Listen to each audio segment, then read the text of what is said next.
Welcome everyone to the Lofi Podcast. Today, my guest is Christian, otherwise known as Brillion. Welcome. How you doing? You're doing great, man. Doing great. It's such an honor to have you on here. Like, I've looked through your tracks, I've seen your history and how you came to who you are today in the lo-fi scene, and man, you are something else. So thank you so much for being so willing to talk with me on this. Yeah, of course, man. I always, whenever someone says anything that's mildly appreciative, it means a lot. That's the fuel I need. So thank you. Well, you're most welcome. So yeah, just to get us started.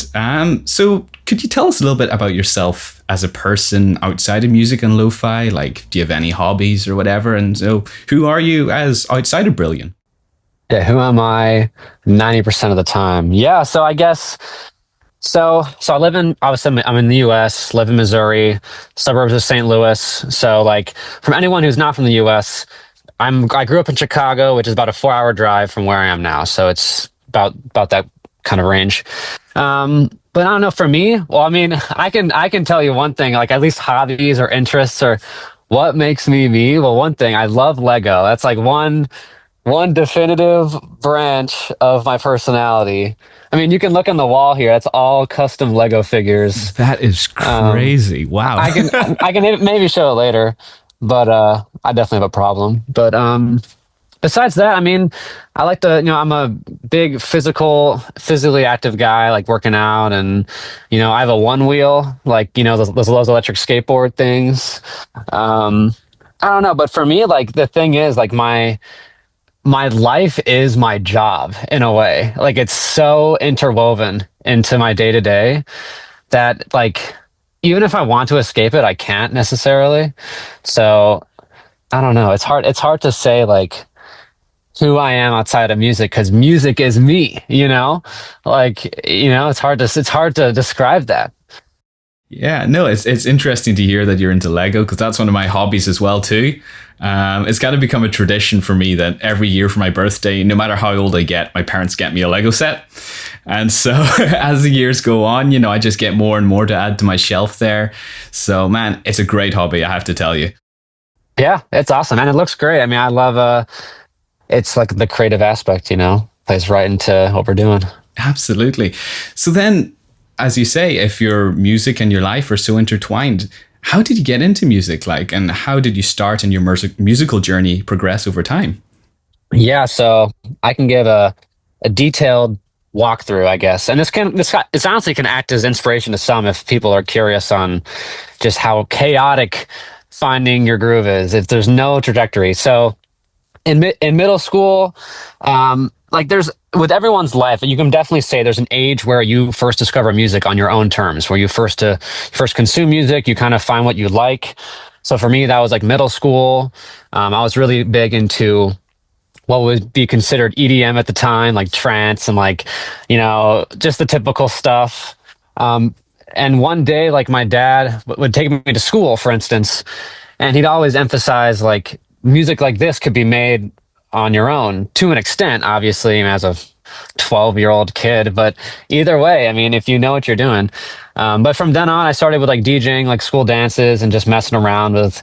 It's funny because Lofi Girl is doing a collab with Native Instruments, but my first piece of gear was with a Machine Micro, like the little OG drum pad, and it just evolved. Like, originally, I wanted to make electronic music stuff where you'd play like a DJ set. That kind of thing was obviously, when you're a young boy, like, you want all the attention on you, like, yeah, so that was definitely like a really big driving force for that, I guess, probably initially.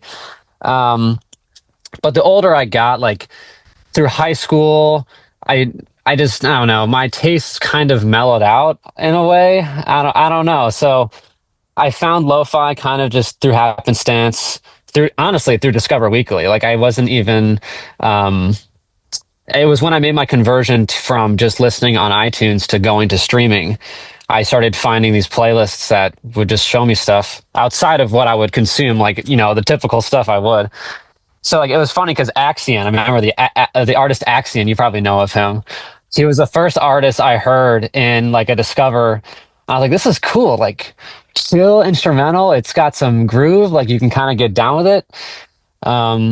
And then yeah, I just made like a little EP for fun in college, like my freshman year. Put that on SoundCloud just for whatever, literally whatever. There's no risk. And then through that, like I don't know, maybe it was like 3 or 4 days later, I was with some friends and I got a message on my SoundCloud from College Music, like the UK based label.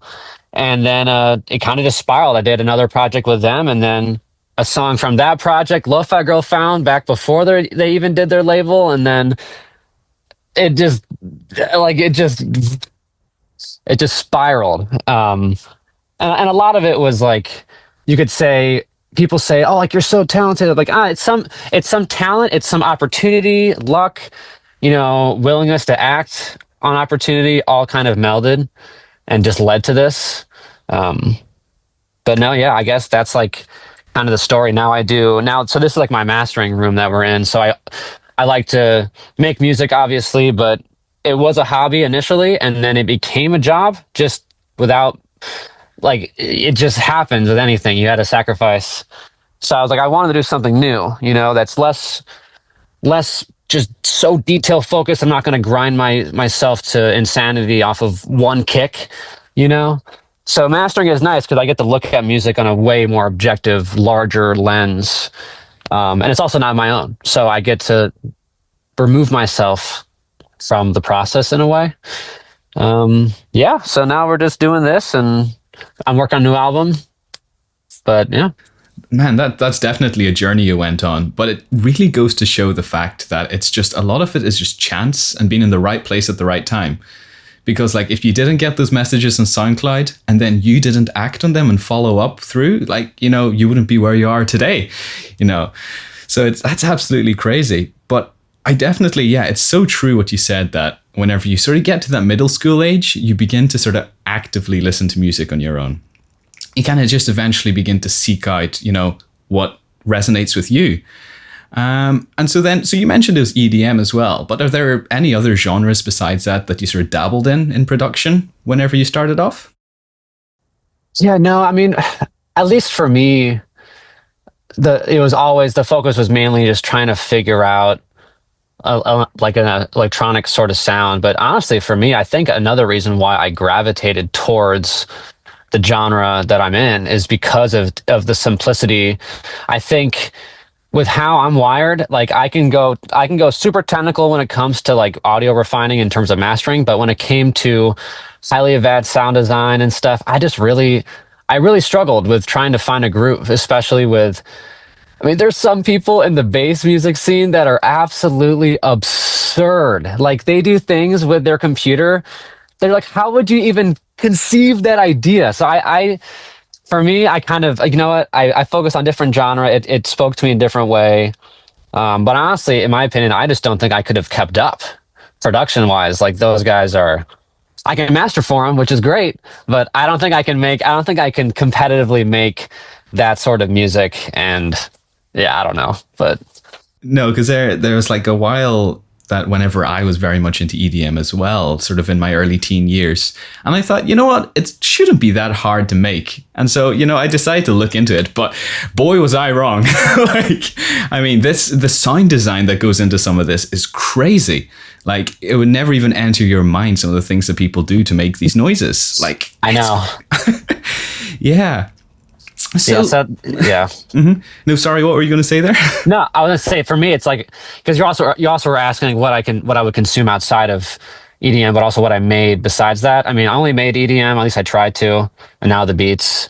But my consumption that inspired me to make music was strictly electronic, which is kind of funny, given that now it's the complete opposite. But no, that's fascinating. So you produce, but you also master as well. So I think like mastering to a lot of people is sort of like this, it's like magic. Nobody knows what's going on, right? It's kind of this mystery. And so why is mastering so important, and what should people learn about this art? Well, I think one major thing is, if you're an artist, with anything, if you like, sometimes I try to learn things backwards depending on how advanced it is. But if you start at the end and you see what the ending result is and you backtrack, it can be super useful, because then if you're doing things before that process, you can kind of do things with that in mind. It's hard to explain, but for at least the significance of mastering, I mean, it's it's all subjective. I mean, a lot of people don't like to master DIY.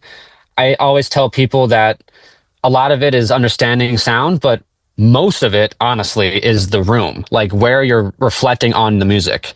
If you're producing something in a bedroom, that's inherently chaotic sonically, maybe, you might be reflecting on a track that you've made these adjustments based off of what the room is telling you, which might not actually be what's in the computer. So for me, like I always tell people, like, it's good to send stuff to me or to an engineer that's in a professional environment, because they can actually reflect on the music in like the purest way, pretty much. It can tell them exactly what's going on. So that's one thing. It's like that kind of plays into a quality control aspect. Just making sure that nothing is out of balance. And I mean, obviously, mastering used to be very technical in terms of what it used to be. It was electrical engineers literally changing formats and dealing with this crazy stuff that you don't really deal with nowadays. So it's definitely more. It's a lot of taste as well. Like, people get caught up in the right and wrong of music, and there is no right and wrong. There's definitely suggestions that work, but that's the same thing with mastering. There's so many engineers. People get caught up in like, there's like, oh, is this the right master for my song? Or it's not even like right or wrong. Like, it's just, is it the right interpretation of what I was trying to capture? And for me, like, if I'm listening in on someone's song, I didn't make it. I don't have like the emotional battle from start to finish with that record. I'm looking on it completely in the moment, which will tell me like a completely unbiased feeling, or whatever the song makes me feel. I feel it initially, and that's just how it is, I guess. So there's so many different things at play. Like, it gets super philosophical. Like, people ask me, like, what is mastering? I'm like, oh man, like, this conversation can go for a long, long time. But for me, quality control, refining the record, it can also add a level of satisfaction having yourself removed from the final step. You can kind of look at it objectively again, because it's coming back from someone else. So yeah, I could keep going. I don't want to no, it's really interesting what you've said there, because I've never had any of my tracks professionally mastered. I'm just very much in my bedroom in an untreated room, listening through a pair of Bears, and using ozone. But I really understand what you said there, and the fact that it's hard to detach yourself emotionally from your music at that point and look at it from a simply objective standpoint. Because then you're kind of sitting there and thinking, yeah, is this the right master? Do I still need to tweak it? Whereas if you send it off to someone else, of course, they're going to do their best they can to it, but they're also going to look at it just from an objective sonic standpoint. So I think that's one of the benefits that there is for sending off your music, get it professionally mastered, right? Yeah. I think, to sum it all up, removing yourself from the process artistically can be scary. Of course, it's like handing off your musical child to some stranger. Like, give it back to me with like cosmetic surgery, and don't mess it up. Pretty much, I can't be there for the surgery. But it's like half the battle is having the confidence to remove yourself from it. But yeah, too, like, having someone else look in, everyone asks, does my record sound good? Like, they'll show their friends, and, like, this is the exact instance where you're sending off to a professional, and they can kind of, in a way, give you their sonic approval in a way, Yeah. Yeah. So, like, because you master and you produce music as well, has getting into mastering and so on sort of changed your view from whenever you make your own music? Like, has it changed your outlook on it, or even the process for whenever you make a track? Definitely. I mean, like, for instance, for me, like, this could be a little producer juice, but very specific. But for me, for instance, like, when you're dealing with mastering nowadays with the digital age, everything is so loudness focused, genre specific. I do a lot of bass music, so I'm dealing with semi-integers of volume. We're just trying to get it louder and louder. But when you're dealing with lo-fi, which is the complete opposite, you want the track to be expressive, but not unbalanced, it makes you look at things differently too, because you'll run into problems on masters sometimes where you'll notice how, like, my chain I keep the same, but I adjust it per track, and I'll withhold certain tools depending on how the song is sounding. But for my own music, I try to keep my mixes as raw as possible. And I used to put a ton of stuff on my master channel on my mixes, but then I realized, I was like, for me, like dividing the stages literally into different sections is nicer. For the mix, okay, I try to keep everything mix related on the tracks, nothing on my master channel. And if I have that restriction on myself, well, then if I can stay within the parameters, obviously, of without clipping or whatever you want to say, you just approach things differently. There's gain staging, obviously, as like a main primary factor. But keeping things nice and raw and organic and dynamic is useful, because then when you're going into your master on basically a separate take, you can add stuff. Obviously, in your master, you can't unbake. Like, sometimes I'll get sent something from someone where it's already super loud, like they already cooked it with a limiter or a clipper or whatever, and they want this really clean vibe. I'm like, you already kind of hurt me a little bit. Like, you might have to turn the stuff off. So having just all those different situations and circumstances and experience at play, like, you just make different choices. I level things differently with my drums, and I do a ton. A crazy hack: listen to your music at low volume. If you're ever just, like, for me too, if I'm mastering something and I'm listening loud, pull it back a ton, where you're only hearing just the balance of things. So I also do things differently in my productions. I'll listen super quiet while I mix, when I'm trying to balance elements. Stuff like that. There's so many things. It really depends on the artist, like how you approach your music.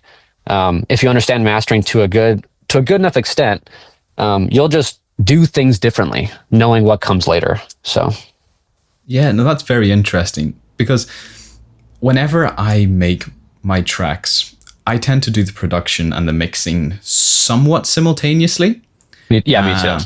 Yeah, right. So, but, well, since that you do it now, you've kind of answered my question, as by asking, do you do that as well? But what's your opinion on then doing it in another way as well, in that you produce a track and then mix it and then master it, over doing that production and mixing somewhat at once? Yeah. And see, like, for me, like, every song I've made, it's like the sessions are always kind of a mess. So now, like, with my last album, I've tried to keep it less messy, where, concise is nice.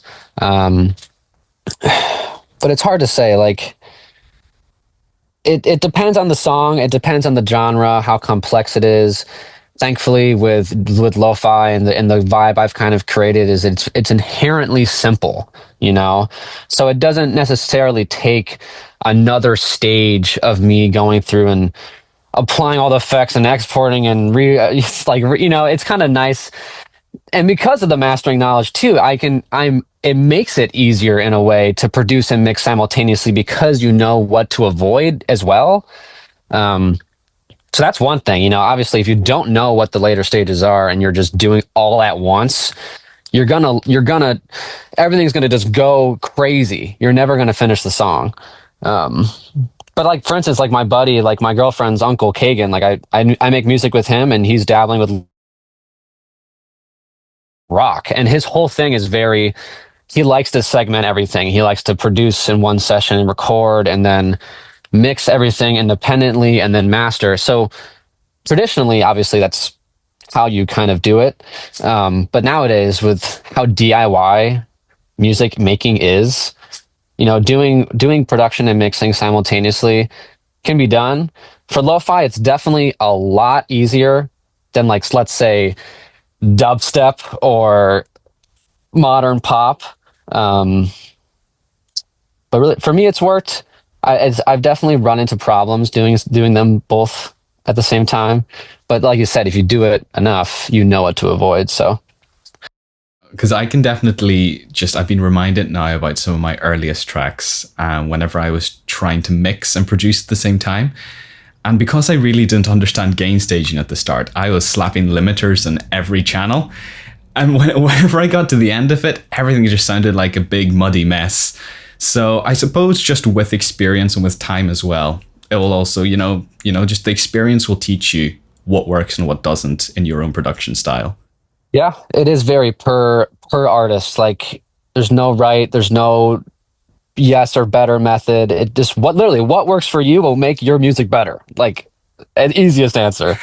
Yeah, I 100% agree. So then we've got a production done, we've got a mix done. And so then if people were like sending their mixes to be mastered, like what's the number one issue that they do whenever sending the mix? And so what tips can they be given so that they don't make people like you, really annoyed? Yeah. Well, yeah, there's like, I mean, at least for me, like I guess in one category is like how you reflect on your music before you send it off. Like always do a low volume check. Like either it's hard to give a definite volume, a decibel level, because it depends on the file, but always listen at a volume where you can basically barely hear the low end, and just it'll truly tell you how things are sitting. Like I'll get sent stuff where I don't know, you could tell someone was probably mixing it super hot, like they were just listening very loud, and they just made, I don't know, necessarily incorrect but uninformed choices on their song. So when it got to me, there was a lot of like stuff you kind of had to undo in a way or mitigate.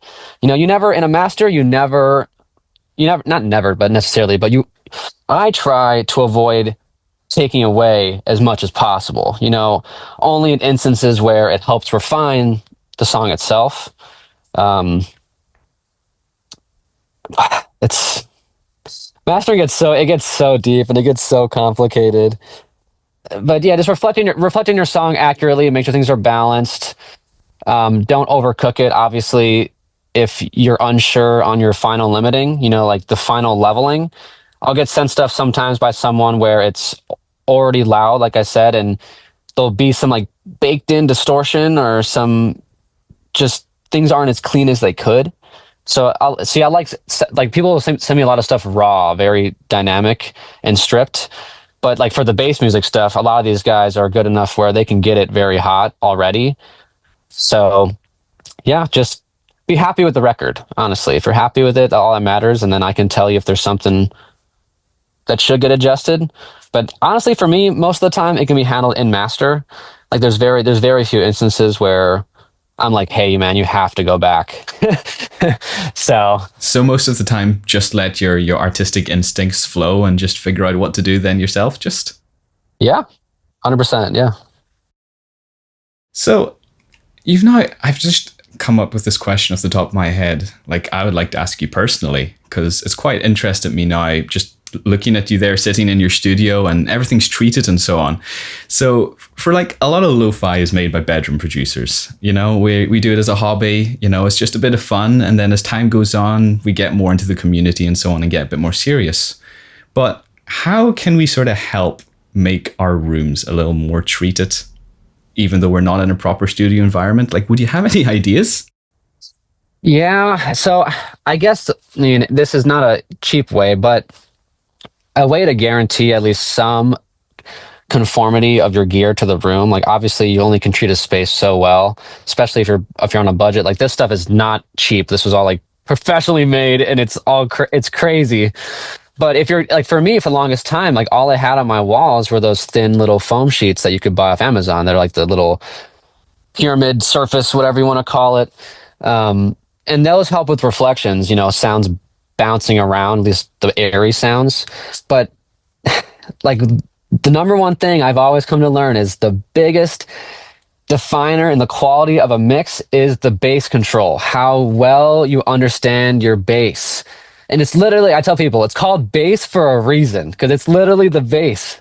And it's so important. And like in this room, like everything is insulated from the outside in. So my bass response is super clean. So, and I did tuning. So we did like a mic, like a, basically a frequency mic, and we calibrated the speakers for the room. And people can do that on their own. There's kits you can buy, and You just hook up to your interface and you put the mic on a stand in the middle of where you sit, and then you can actually calibrate your speakers for your room, which is, it sounds kind of daunting. It's fairly easy to do. Yeah. So I believe that's I may one have way. seen. Yeah. Yeah. No, sorry, continue. Apologies. No, you're good.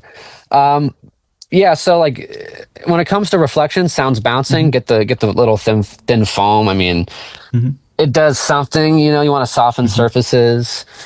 If you have the space, you want stuff that's dense. You want stuff that can take and absorb sound that's thick. But not a lot of people have a ton of room in their bedroom to put thick slabs of wool. So yeah, it's the best way to do it without impacting the space itself is calibrating your speakers. Right. That's a good way to do it, because then you can actually see a response that tells you the imbalance in your room. You can actually see the graph, like it shows you, and you can attenuate as you need. So that's a great way to do it. It's not cheap, but it's a great way to kind of understand what your room is actually doing to your music. Yeah. Or you can just send the music to me. I'm kidding. I'm kidding. Like it's so hard to say, and also too, like you can be making music in let's say a hypothetically terrible environment, but if you understand what sounds good in that environment, then doesn't really matter. Like I made bedtime stories too off wired Apple AirPods, the entire thing during COVID, like before I even took production like seriously enough. Wow. So it doesn't like there's certain things you can do, but at the end of the day, if the music isn't hitting where it should, then the room doesn't matter. Yeah. Like there's a lot. There's so much. Yeah. Sorry, I ramble. No, you're okay. This is really good information, because like the audiophile in me, like 2 years ago, if I heard someone said they made an album with wired Apple AirPods, like, I would have crashed out, Yeah. But as time goes on, I slowly begin to realize that it's more you knowing your environment, you knowing what you have, and knowing it well enough so that you can make a good mix, make good tracks. I mean, you could have a cheap home studio, but know your equipment to a T, or you could have everything, but not know how to use it at all. And the person in the little home studio will make far better tracks than the person who has all of the gear, but doesn't know what they're doing. So. Yeah, no, I've heard that a lot. That's so true. And yeah, if you just know your tools, keep it simple, know your tools. Like the room can only do so much. Like if you say, if you don't know your equipment, like it doesn't make a difference, So I noticed you've got quite a bit of gear behind you there in your mastering studio and things like that. But for people who are just starting off and doing production rather than mastering and so on, what kind of gear do you recommend for them? Like, what do they need? What do they not need? What's excessive, but what's too little? Is there any wisdom that you could share with us with what you've learned over the years? I mean, at least for my music, I don't use any external stuff. Like everything is digital. Like I don't play any guitar, but I play piano to an extent. So all my piano is just done through MIDI into like Keyscape or whatever I use. Yeah, I guess like a good way to expand, or at least expand upon creativity, is just either, I mean, for me, I would invest in a really nice piece of software like Keyscape or something like that over like a really nice piece of outboard gear, because you can do a lot of that digitally to an extent. Yeah, but like digital, like sounds, just like I think sounds is the most useful. So SoundPack Splice is a great service. I don't use it anymore, but it's a great way to kind of find inspiration as well. So. Yeah, no, that's very true. Like, I've heard before in another interview I did, I don't know if you know Saint Rumi at all.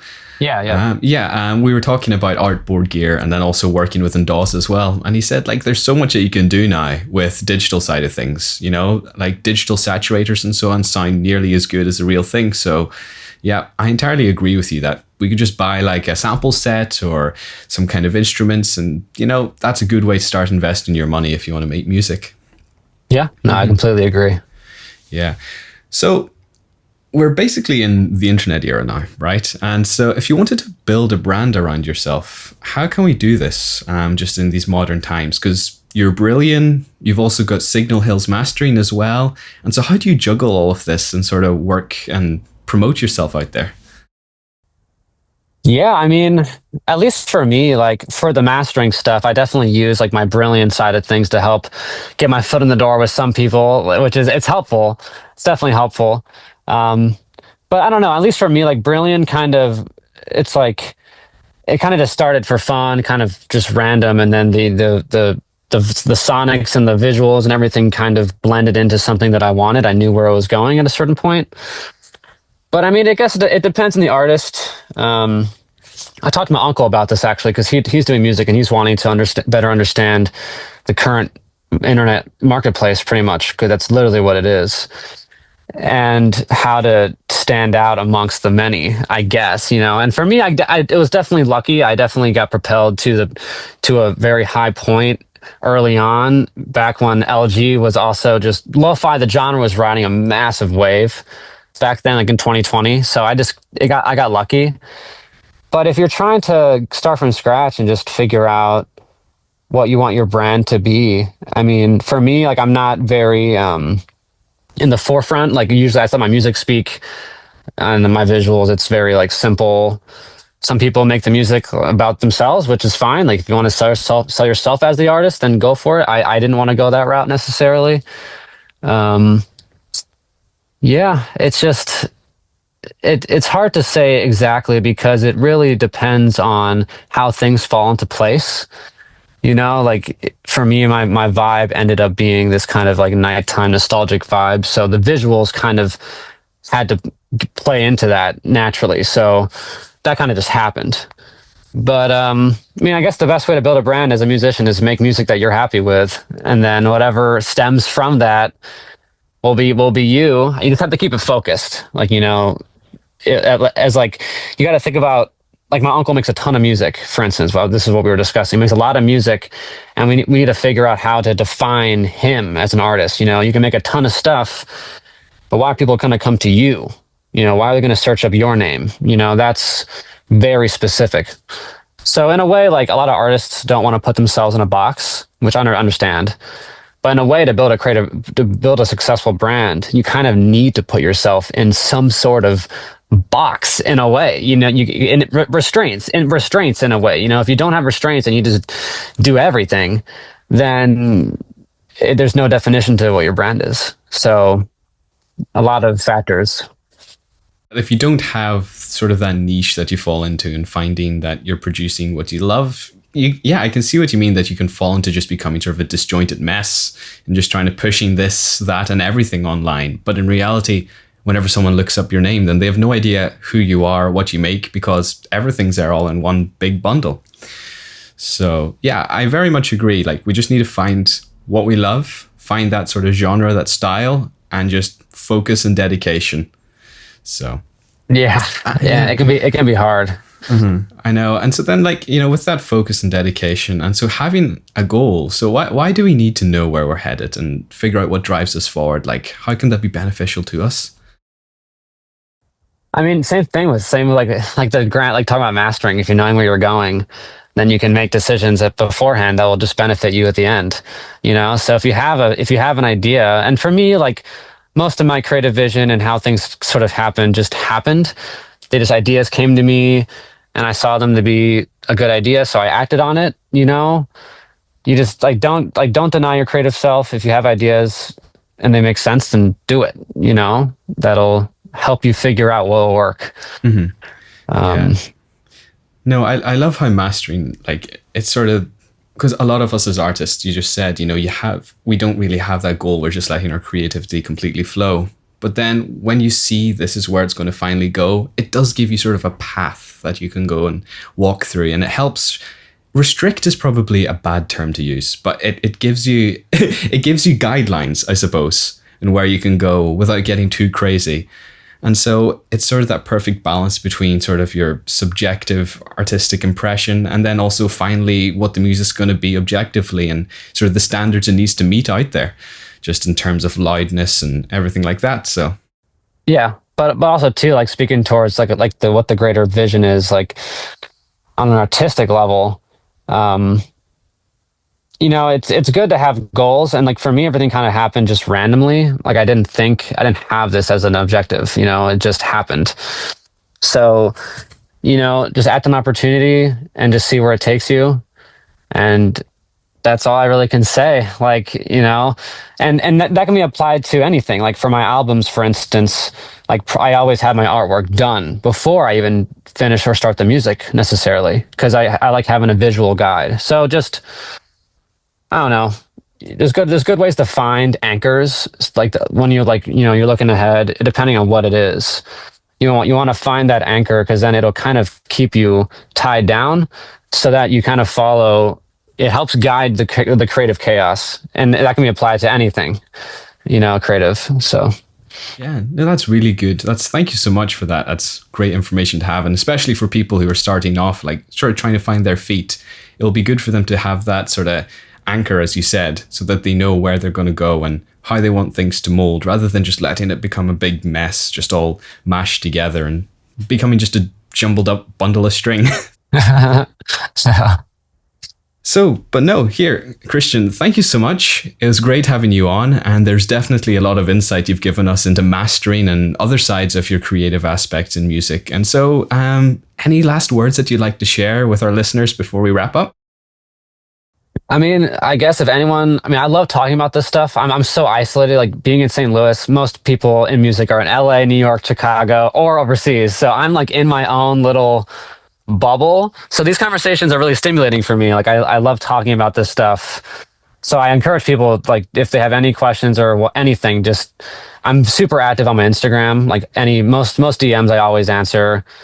I've been kind of bad about it recently, but most DMs I will always answer.